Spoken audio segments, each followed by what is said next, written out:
e eu fiquei assim com a tarefa de estudar um pouco mais em profundidade o 2, o 3, mas o meu amigo já falou que vai até o 4. No e-mail era 1, 2 e 3, mas tudo bem. Vai de 1 ao 4. Então, vamos começando. Aí vem o dom de curar, né? Está no Evangelho segundo o Espiritismo. Restituir a saúde aos doentes, disse Jesus aos discípulos. Ressuscitai os mortos, curai os leprosos e expulsai os demônios.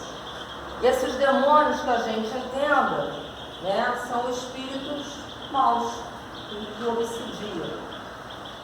Dai gratuitamente o que gratuitamente haveis recebido. Isso foi nos otorgado no Evangelho de São Mateus, capítulo 10, versículo 8.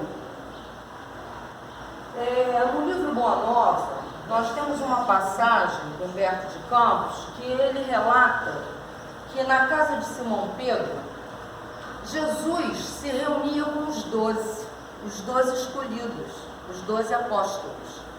E ali eles mantinham, né, uma evangelização, porque aqueles corações escolhidos já estavam com aquela sementinha num solo mais fértil do que aqueles que habitavam na época de Jesus.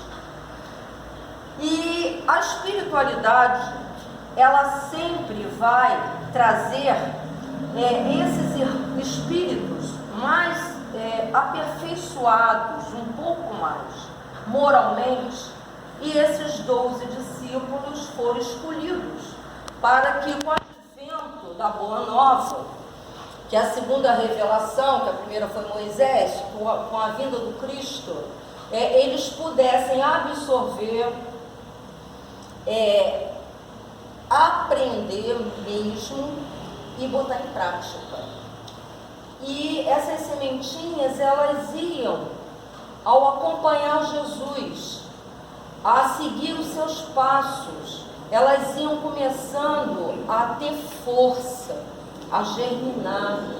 Então, foi dado a eles, né, um dom, podemos falar uma faculdade, que hoje a gente chama de mediunidade, para eles poderem curar com o seu magnetismo, com a sua fé fervorosa no Cristo, que eles seguiam seus passos, e também poder expulsar os demônios.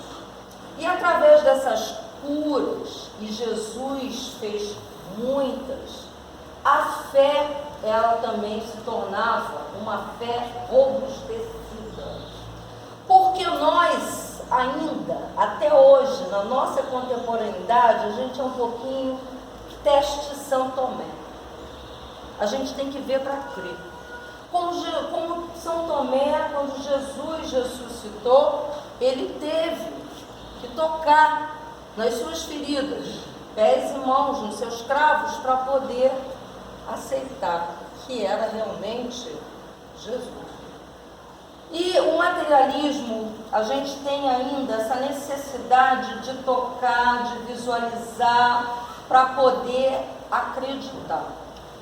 Mas lá naqueles 12, isso já estava mais aperfeiçoado. Eles tinham uma fé cristalina e uma confiança plena, né, em Jesus, que para eles era um verdadeiro profeta, era um verdadeiro Messias. Então, seguindo aqui, Jesus, com essa recomendação, prescreve que ninguém se faça pagar daquilo por que nada pagou. Então, tudo que a gente recebeu, a gente tem que passar adiante, doar. Por quê? Porque na realidade foi misericórdia, bondade, amor incondicional do Criador do Universo que nos otorgou. sabemos, hoje, trazendo isso para os nossos tempos atuais, principalmente dentro do advento da terceira revelação do Espiritismo, que enquanto médiuns, nós somos só instrumentos. Temos que estudar, temos que ter o dever consciencial de melhorar, em primeiro lugar, a nós mesmos, coibindo o nosso orgulho, a nossa vaidade, principalmente quando somos intermédio entre o mundo espiritual e o mundo material. Por quê? Porque nada, absolutamente nada, nos pertence, só a faculdade da mediunidade, que é neutra. A responsabilidade é do médium, se vai usá-la em benefício de outrem, se vai usá-la, se for um médium de cura, através dos seus bons fluidos, através da sua boa crença, da sua fé, da sua sintonia com os espíritos superiores, as correntes do bem, então ele vai curar. Não é diferente daquela época, há 2000 anos, de Jesus. Só que naquele tempo, aquela humanidade, naquela cultura, no tempo dele, e nós estávamos lá, não tenham dúvidas, nós somos espíritos velhacos, mas ainda éramos muito o quê? Obtusos no intelecto.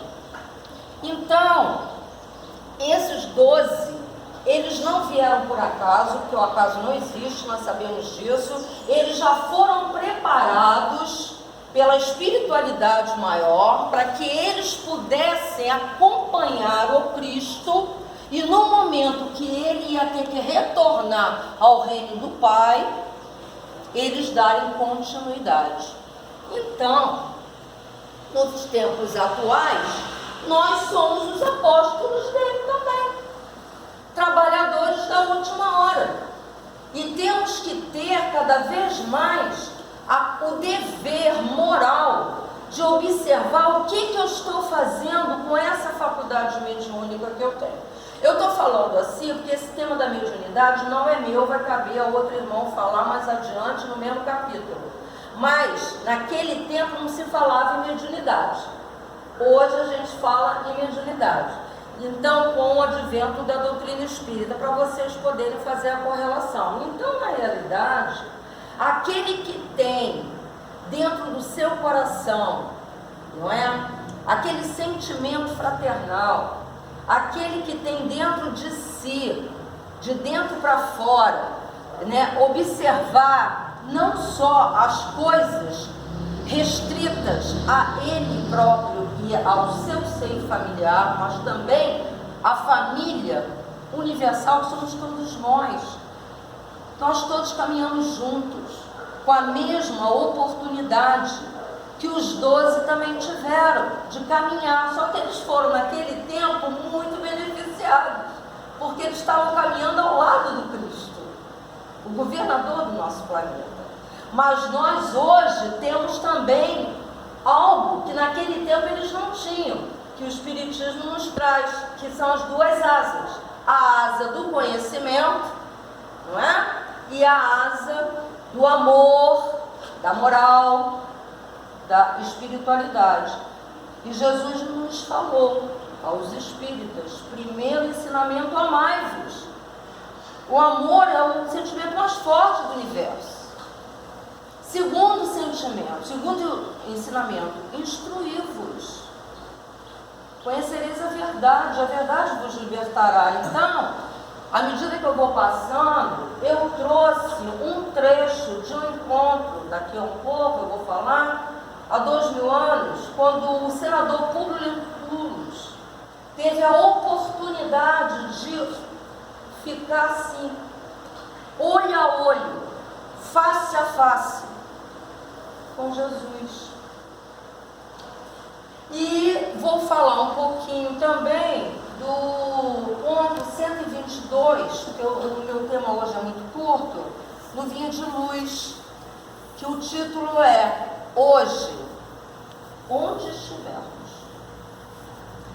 Tudo é tempo de fazer um bom arado, jogar boas sementes para poder frutificá-los e ganharmos com a nossa reforma interior e ganharmos a felicidade na vida futura. Então, vamos passando aos poucos. Então, nós sabemos, esse dom, né? Ora, o que eles haviam recebido, eles quem? Os 12. O que eles haviam recebido gratuitamente era a faculdade de curar os doentes e de expulsar os demônios, os maus espíritos. Esse dom Deus lhe dera gratuitamente para o alívio dos que sofrem e como meio de propagação da fé. Jesus, pois, recomendava-lhes que não fizessem desse dom ou dessa faculdade o objeto de comércio, nem de especulação, e nem meio de vida, de ganhar vida através de um dom que foi dado por Deus gratuitamente. Então, nós temos que observar, e eu vou falar um pouquinho, depois eu vou vir para as preces falas, tá? Vou passar um pouquinho aqui. No Vinho de Luz, no capítulo 1, 2, 2, o título é Hoje, onde estivermos. Então isso vai muito de encontro também a cada um de nós, encarnados e desencarnados, que nos encontramos hoje aqui nessa reunião, para estudar o Evangelho de Jesus. Então, ele vai dizendo, Paulo de Tarso, aos Romanos, capítulo 6, versículo 23, abre aspas, porque o salário do pecado é a morte, mas o dom gratuito de Deus é a vida eterna, em Cristo Jesus, nosso Senhor.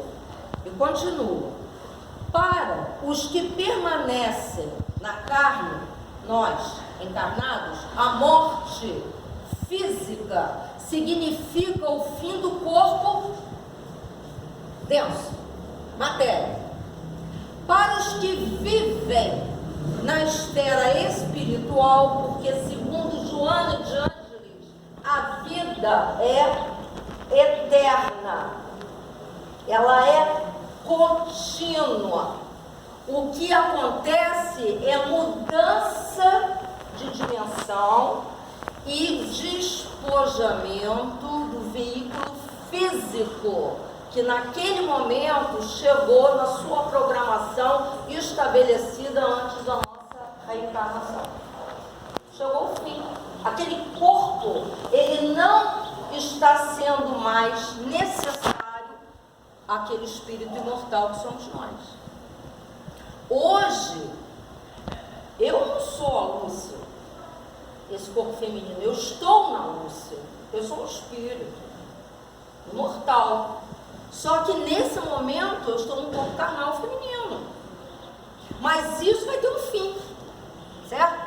Então, as oportunidades que Deus nos dava, Deus do nascimento até ao despojamento desse corpo, ao túmulo, mas o meu espírito, ele ganha liberdade. É como a borboleta que saiu do casulo. Mas esse casulo é também um santuário que a gente tem que cuidar, não é? Então, continuando, ele vai dizendo assim, ó, de qualquer modo, porém, o término cheio de dor ou a recapitulação repleta de dificuldades constitui o salário do erro. O que ele quer dizer com isso? Aquelas pessoas que se deixaram ficar muito materializadas, apegadas aos excessos de toda a ordem, apegadas às pessoas, às coisas materiais, quando ela partir, vai ser o salário desse erro, de não também observar que além dela ter um corpo material, ela é também um espírito, e que ela vai precisar retornar ao Pai. Todos nós vamos precisar, independe de classe social, independe de raça, independe de cultura. Todo mundo aqui são viajores, e essa viagem tem fim. ao corpo físico atual, mas o espírito continua. Então, é aquilo, né? Se aquela pessoa que partiu, ele também tem aquele cuidado das duas asas, de viver no mundo das formas, trabalhar, mas também junto com esse trabalho, respeitar aquele que caminha ao seu lado, não necessariamente só a sua família consanguínea, porque isso aí também é um pouco de apego. Observar que nós estamos aqui por um tempo muito rápido. 100 anos, o que é perto da eternidade? 1 minuto, não é nada. Então a gente tem que aproveitar ele muito. E com esse conhecimento, né, de hoje, nós podemos, se quisermos, que ninguém vai poder fazer isso por nós, só nós, de dentro para fora. A escolha é individual, o livre-arbítrio é para todos. Então, com certeza, quando nós retornarmos, e vamos retornar, para a pátria espiritual, o cenário vai ser outro. Por quê? Porque nós, enquanto seres encarnados, demos equilíbrio ao ser e ao ter. Certo? E a grande maioria é ter aqui e ser lá embaixo. Então, quando volta, aí é complicado.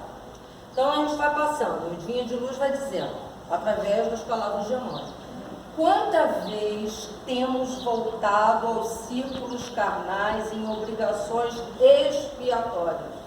Nossa, muitas vezes.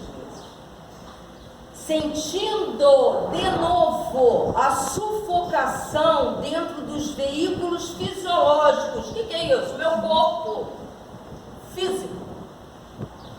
Para tornar de novo a fazer melhor, com outra busca, com uma fé mais raciocinada, não é isso?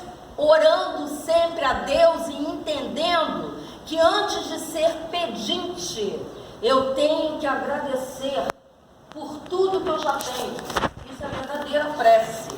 E a partir daí, né, o que vai acontecer? Vamos ter que retornar à vida real. Qual é a vida real? É a espiritual.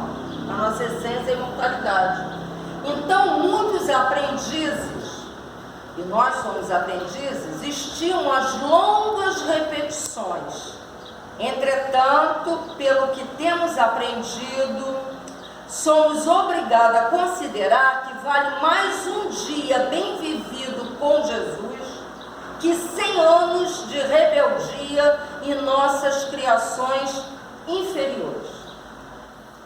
Infelizmente, porém, tantos laços grosseiros inventamos para as nossas almas que o nosso viver, na maioria das ocasiões, na condição de encarnados ou desencarnados, por quê?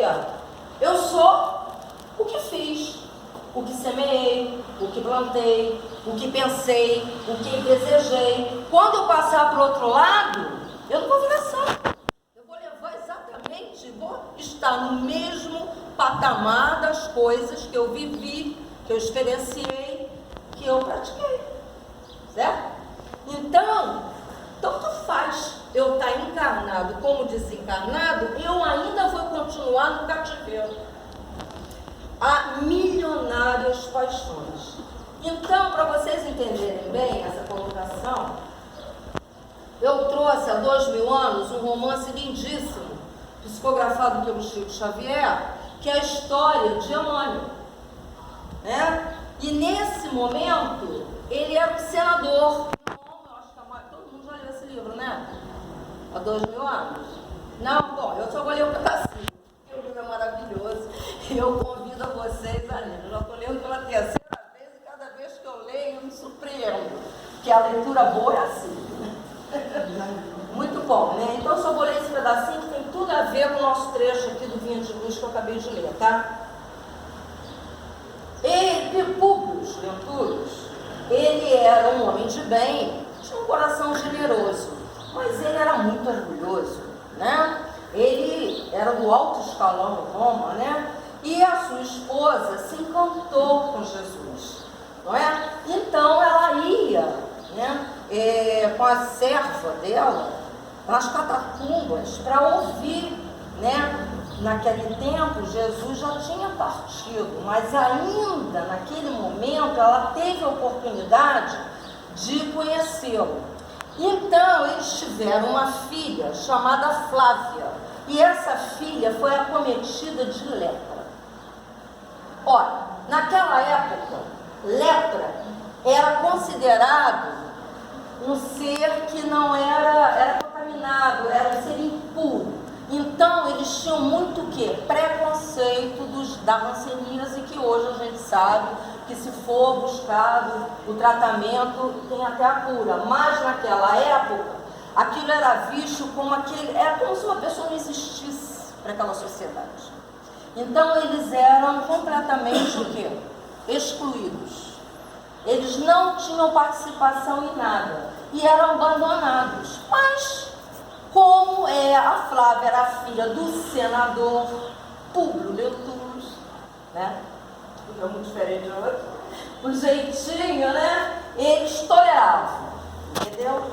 E a doença estava progressiva, já com muito mau cheiro, então, eles estavam assim muito tristes e muito angustiados, porque já tinham levado a várias situações medicamentosas de médico, mas naquela época não tinha cura. E aí a Lívia, que era a esposa do senador, implorou a ele que procurasse Jesus. E ele, meio a contragosto, porque ele acreditava no panteísmo, né, naqueles vários deuses, ele não era muito afeito àquela nova, né, a boa nova que estava gerando ali, que era o início do cristianismo, né. E aí ela implorando, mas diante do sofrimento de Flávia, diante da impotência, com todo o recurso material que ele tinha, com toda a influência que ele tinha, ele não conseguia nada para amenizar aquele sofrimento familiar. Então ele aceitou. Mas que forma que ele aceitou? Ele foi procurar Jesus assim, às claras? Não. Ele foi procurar Jesus já à noite, já chegando, para que não, né, observassem ele, o senador, olha o orgulho, a vaidade, a prepotência, ele, o senador, né, procurando um vândalo. Ele achava que ele era um vazão. Então, o que aconteceu? Ele foi atrás do mestre, né? Então eu só vou falar uma parte aqui, né? Públio Lentulus não pôde exprimir, além das suas lágrimas copiosas, pensando amargamente na filhinha. Mas o profeta, como se prescindisse das suas palavras articuladas, continuou: sim, não venho buscar um homem de estado, superficial e orgulhoso, que só os séculos de sofrimento pode encaminhar ao regaço de meu Pai. Isso é Jesus falando para ele. Venho atender às súplicas de um coração desditoso e oprimido. E ainda assim, meu amigo, não é o teu sentimento que salva a filhinha leprosa e desvalida pela ciência do mundo, porque tens ainda a razão egoística e humana. É sim a fé e o amor de tua mulher, Lívia. Porque tens ainda a razão egoística, mas a tua mulher tem a fé divina. Basta um raio só de suas energias poderosas para que se pulverizem todos os monumentos das vaidades da terra. Comovido e magnetizado, o senador considerou intimamente que seu espírito pairava numa atmosfera de sonho, tais as comoções desconhecidas e imprevistas que se lhe represavam no coração, querendo crer que os seus sentidos reais se achavam travados num jogo incompreensível de completa ilusão. Aí Jesus falou para ele, porque ele viu os pensamentos: não, meu amigo, não estás sonhando. Exclamou meigo e enérgico o mestre, adivinhando-lhe os pensamentos. Depois de longos anos de desvio do bom caminho, pelo sendal dos erros clamorosos, encontras hoje um ponto de referência para a regeneração de toda a tua vida. Foi aquilo que eu li. Então, quantas reencarnações a gente vai precisar para poder entender que a gente só vai melhorar quando a gente evoluir para as coisas do espírito, moralmente? Não só em relação a nós, mas em relação ao nosso próximo, nas correntes do bem. Então, ele continua aqui. Soa para teu espírito, Jesus falando, neste momento, um minuto glorioso. Ele estava face a face com Jesus. Se conseguires utilizar a tua liberdade para que seja ele em teu coração, doravante, um cântico de amor, de humildade, de fé, na hora indeterminável da redenção dentro da eternidade. Então, ali o livre-arbítrio dele. Jesus convida, mas respeita. A escolha é dele, individual.